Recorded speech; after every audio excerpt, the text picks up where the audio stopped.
Ela me chamou para dar aula. Ela falou, Fábio, ó, eu tenho uma matéria de eletro para dar. Você sabe eletro?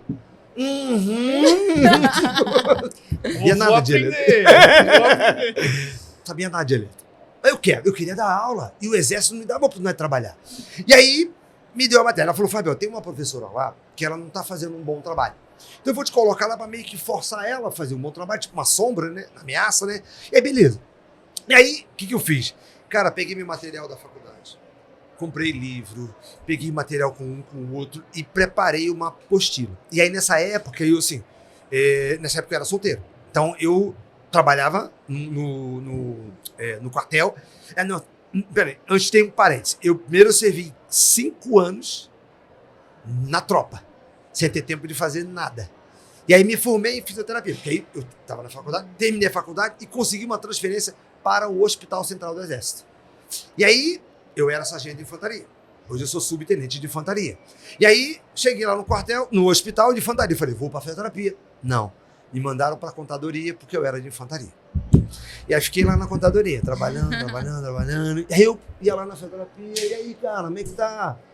E aí arrumei de trabalhar na fisioterapia 2 dias na semana, 2 horas por dia.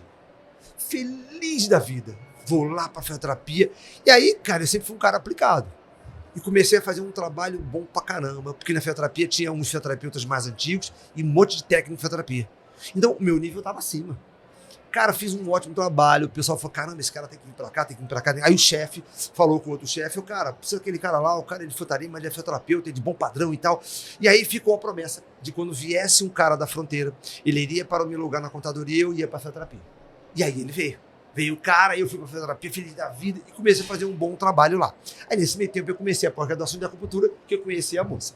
Então, como eu era solteiro, eu ficava muito no quartel, porque a vida é cômodo, saía à tarde, ficava, enfim.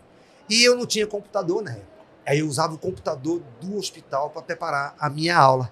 Então eu ia pro quartel na terça e só voltava para casa na sexta. Eu dormia no quartel, porque eu usava o computador do hospital para preparar a minha apostila. Isso aí em que ano que a gente tá? Só pra... Isso, eu me formei em 93, era 95 mais ou menos. Aí demorou o tempo da pós, o afé e tal, e aí 95. Então eu ficava no quartel, ia pro quartel na segunda e só voltava na sexta-feira para casa, porque eu usava o computador para poder imprimir, fazer minha apostila. Reuni material, preparei uma tremenda numa apostila e fui dar aula naquele semestre. Fiz um ótimo trabalho. A coordenadora, não sei se por causa do AFEL ou não, mas ela gostou. Pode ter colaborado. Claro, sempre ajuda, né? E aí, gostou do meu trabalho. No semestre seguinte, ela mandou a professora embora e eu fiquei com as 2 turmas. E aí comecei a crescer, a minha apostila começou a melhorar, começou a ficar parruda. E aí, cara, eu tive alguns problemas, porque eu sou militar. Então eu sou um pouco rígido nas minhas coisas, sou rígido com meus filhos, faz parte da minha personalidade.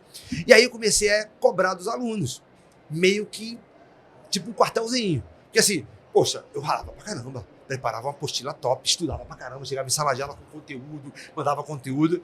E tem aluno que é vagabundo, não quer estudar. E aí eu reprovava.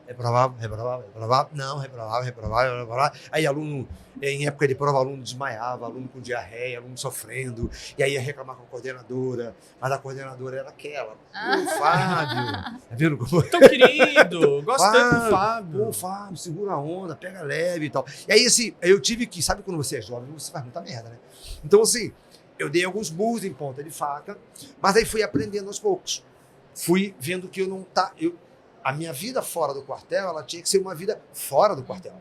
E só que quando você é jovem, você às vezes não consegue enxergar, mas daí a maturidade vai vindo e você vai melhorando. E aí eu fui me moldando, fui me adaptando, a ponto de eu já pegar um pouco mais leve, não esquentar muito a cabeça com algumas coisas, e fui ficando um professor melhor. Incrível, né? O rigor da minha atitude, assim, todo mundo admira. O Fábio ensina muito, sabe muito, mas ele é rigoroso demais. Então isso acabou ficando um demérito para mim. Mas eu fui me adaptando, aí fiz um bom trabalho lá, um outro professor me indicou para dar aula numa outra faculdade, a Unig Nova Iguaçu. Então, eu dei aula na Ceflu, quem é do Rio de Janeiro e vê esse podcast, sabe o que é a Ceflu, lá na Baixada, lá em Nilópolis, e depois eu fui para Unig Nova Iguaçu. E aí lá foi melhor que eu encontrei um coordenador amigo, E aí lá eu também dei alguns murrinhos em ponta de faca, pela juventude, esse coordenador também, aí sempre fiz um bom trabalho. Então, os deméritos não me prejudicaram porque o bom trabalho se sobressaía. Então, eu sempre fui orientado a fazer o melhor. Fábio, isso não é bom, faz assim, faz assim. Então, eu comecei a melhorar como professor. Simples assim.